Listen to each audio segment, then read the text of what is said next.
Question: what is the most depressing anime film or TV series you've ever seen?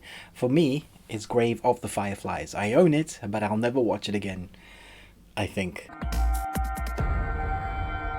And welcome to the Review Tuesday. My name is Ruben, and this is my review for Netflix's original anime series, The Way of the House Husband. Let me know in the comments below, were you excited for this? Do give me a thumbs up, it helps massively in the analytics.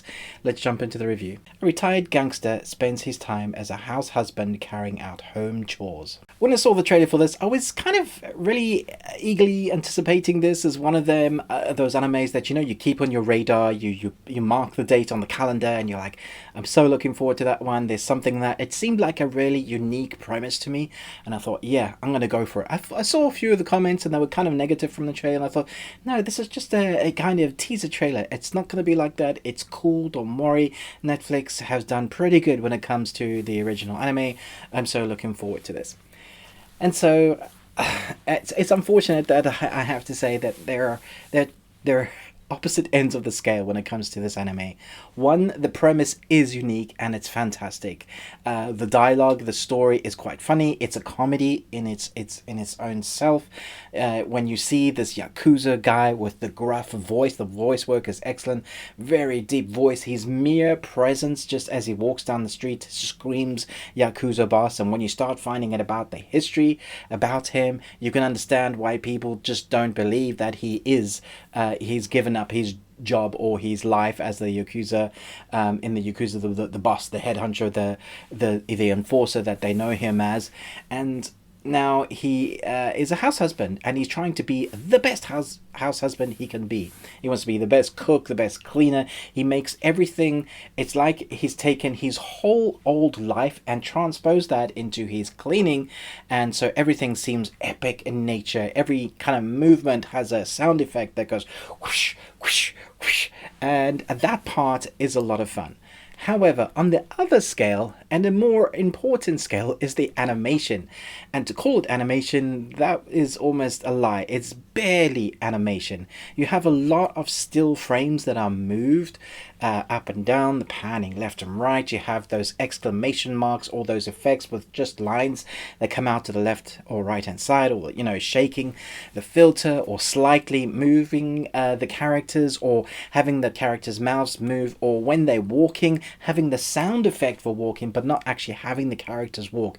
It's like it's been taken instead of a manga, taken from a webtoon, and they've just done it like a storyboard, and it feels like a glorified storyboard. And that is the animation that there is. It feels like you're kind of watching something that is unfinished. It's a style that they've gone for, and I'm not sure it's paying off. However, I stuck throughout it because I really like the characters. I love the premise. There's also funny moments that continue throughout the series. So like he has this cat, and you see this adventures of this cat randomly at the end of most of the episodes. Not all of them, but some of them. And this cat just kind of goes on adventures, and you see what happens with this cat.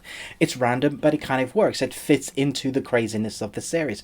It also reminds me a little bit of One Punch Man. One Punch Man gets this sidekick who he doesn't really choose, decides that he wants to learn how to be the strongest. You have the same sort of thing here. One of his older generation, or his youngsters that used to be a part of like his Yakuza group, has decided to be a student of the life he now lives, because it feels like it's two sides of the same coin. So it definitely feels like it's pulling from certain genres, and you can kind of reminisce going, I wish it was kind of that.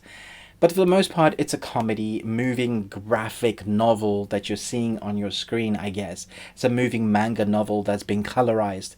And the dialogue is funny, and it is great, and you do wonder what's going to happen. You do get to find out a little bit more in each episode about what's going on, or what has happened with his past. You know him, everybody knows him as like this massive enforcer, the guy that killed all the gangs before he put a stop to it. It's that he has this like big history, this dark past, past, and yet now he's the serious guy that he just wants to be friends with his neighbors. He just wants to be the best husband. He just wants to be the best at cooking, the best house husband. And so we have that as the premise, and it's excellent. The dialogue is a lot of fun, and the animation stills we get are fun, but every time you see an action sequence, you kind of feel like that would have been the perfect moment to pour your budget into to see a fantastic action sequence. Like, I would have loved to have seen how they've done that. It also feels a little bit like Food Wars, because a lot of the time he's making these exotic meals or desserts or whatever he's making when it comes to food preparation or desserts is like extreme.